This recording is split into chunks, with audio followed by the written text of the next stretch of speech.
So hello class 9th student, आज हम लोग चैप्टर 6 जो आपका एक्सप्लोरेशन बुक है हाउ फोर्सेज अफेक्ट मोशन का रिवाइज रिफ्लेक्ट एंड रिफाइन का क्वेश्चन नंबर 10 मेन एक्सरसाइज में जो है उसका सॉल्यूशन करेंगे। इससे पीछे के क्वेश्चंस का सॉल्यूशन ऑलरेडी है, डिस्क्रिप्शन में प्लेलिस्ट डाला हुआ है। चलिए स्टार्ट करते हैं question number 10। Question number 10 is saying that the acceleration mass graph for the acceleration produced by a force on an object of different masses is plotted in figure 6.40। मतलब ये वाली ग्राफ है अपने पास। Okay, so now what will happen, हमें करना क्या है, प्लॉट करना है force mass graph for this. तो इस केस में फोर्स मतलब अपने पास एक्सेलरेशन और मास का ग्राफ है, एक्सेलरेशन मास का ग्राफ दे रखा है, फोर्स एंड मास का ग्राफ करना है। तो चलिए इसको सॉल्व करना स्टार्ट करते हैं। अब देखिए बच्चों, जो की कॉन्सेप्ट है यहाँ पे वो हमें पता है, force is equal to mass into acceleration होता है। ओके, फोर्स जो होता है वो मास इनटू एक्सेलरेशन होता है।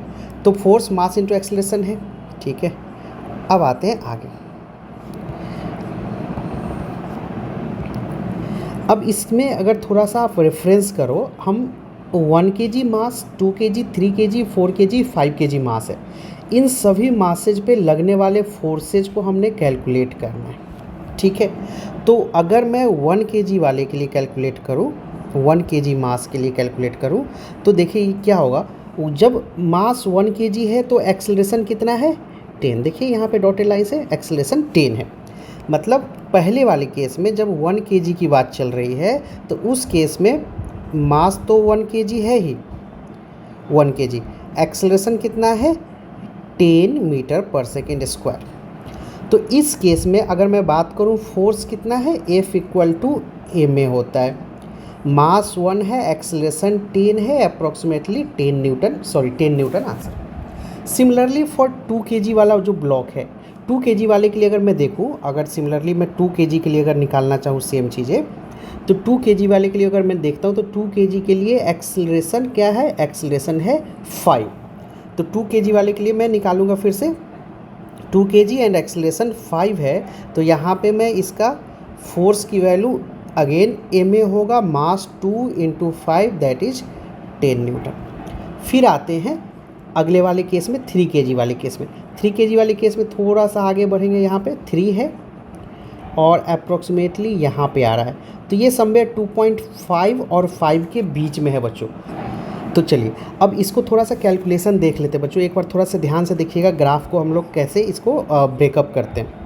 बिकॉज अब ये वाला पॉइंट हमें पता लगाना है। तो आप देखो यहाँ पे 1 2 3 4 5 बॉक्सेज यानी 5 डिवीजन। इसमें अगर मैं बात करूँ 5 डिवीजन इज इक्वल टू कितना है बच्चों, 2.5। या इसको ऐसे लिख लो, एक डिवीजन निकालना है तो 5 डिवीजन मिलके कितना हो रहा है, 2.5 बन रहा है। तो अगर मैं इस 1 डिवीजन की बात करूं तो कितना हो जाएगा, 1 division equal to 2.5 by 5 that is 0.5। अब ऐसा मैं क्यों कर रहा हूं, इसके पीछे रीजन है। आप 3 के पास जब जाके एक्सेलरेशन ढूंढोगे ना तो आपको यहाँ पे लाई करते हो। ओके, तो मैं फिर से फ्रेश करता हूँ यहाँ पे आपके बेटर अंडरस्टैंडिंग के लिए। देखिए मैं 3 के पास गया और एक्सेलरेशन जब ढूंढा तो यहाँ पे, तो अब मुझे ये पॉइंट पता होना चाहिए ना बच्चों।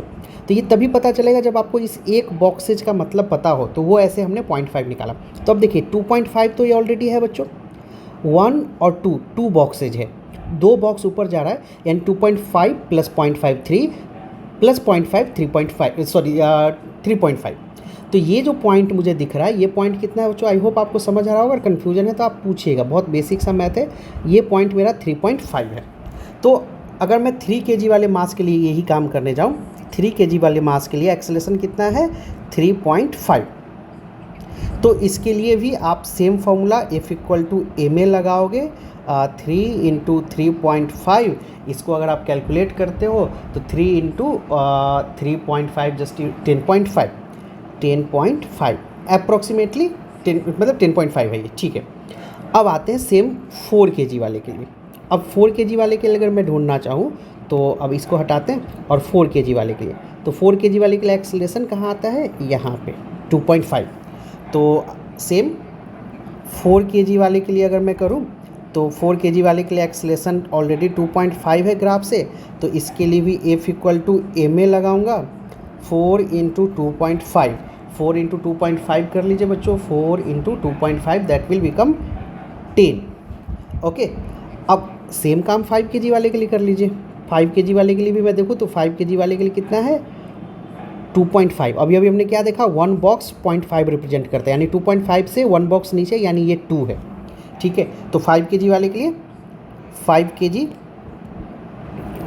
kg एक्सेलरेशन कितना है 2 है, तो फोर्स की वैल्यू कितना हो जाएगा, F equal to ma 5 into 2 that is 10। तो ये 10 न्यूटन अपना आ रहा है। अब इसमें एक चीज़ आप ध्यान से देखोगे, तो बच्चों अगर आप इसमें ध्यान से देखोगे ना तो सभी का 10 न्यूटन ही आ रहा है, एक्सेप्ट ये वाला 10.5 है। हालांकि इसको थोड़ा सा और बारीकी से आप देखेंगे ना तो 3 वाला पॉइंट जो है ना ये यहाँ आ रहा है ना। मैं थोड़ा सा इंक को और पतला करता हूँ, देखिए 3 वाला पॉइंट आ रहा है यहाँ पे, यहाँ से समवेयर यहाँ पे।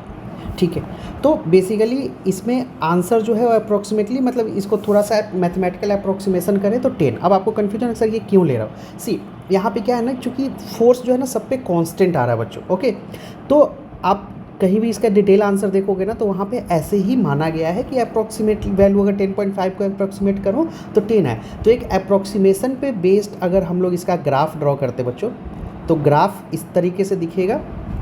ये रहा फोर्स, और मास भी बना लेते हैं हम लोग, और ये रहा मास। तो यहाँ पे मास 1 2 3 4 एंड 5, एंड फोर्स ऐसे कर लेते हैं, this is 5 unit, this is 10 unit. तो सभी के लिए फोर्स कितना है, अप्रॉक्सीमेटली 10 ही है। ठीक है, तो ये आपका फोर्स एंड मास का ऐसा ग्राफ हो जाएगा। तो यहाँ पे आप कंफ्यूज नहीं होइएगा, ग्राफ को और बारीकी से देखेंगे तो अप्रॉक्सीमेट वैल्यू पे ये 10 ही आता है। ठीक है, तो इस केस में क्या हो रहा है, बॉडी पे कांस्टेंट फोर्स एक्ट कर रहा है, क्योंकि कंटिन्यू बॉडी का मास भी बदल रहा है। आप देखिए जैसे जैसे एक्सेलरेशन बढ़ रहा है, चेंज हो रहा है, वैसे वैसे यहाँ पे बॉडी के मास में भी चेंज हो रहा है। मतलब एक टाइम पे एक्सेलरेशन अगर कम हो रहा है तो वैसे ही मास की वैल्यू बढ़ रहा है। तो इस कारण F इक्वल टू ma जो है वो कांस्टेंट हो जा रहा है इस केस में। तो आई होप आपको ये समझ आ रहा है। अगर अभी भी कोई कन्फ्यूजन है तो प्लीज़ आप पूछ सकते हैं कमेंट बॉक्स में, आई विल आंसर। मिलते हैं नेक्स्ट वीडियो में। Thank you and thanks for watching.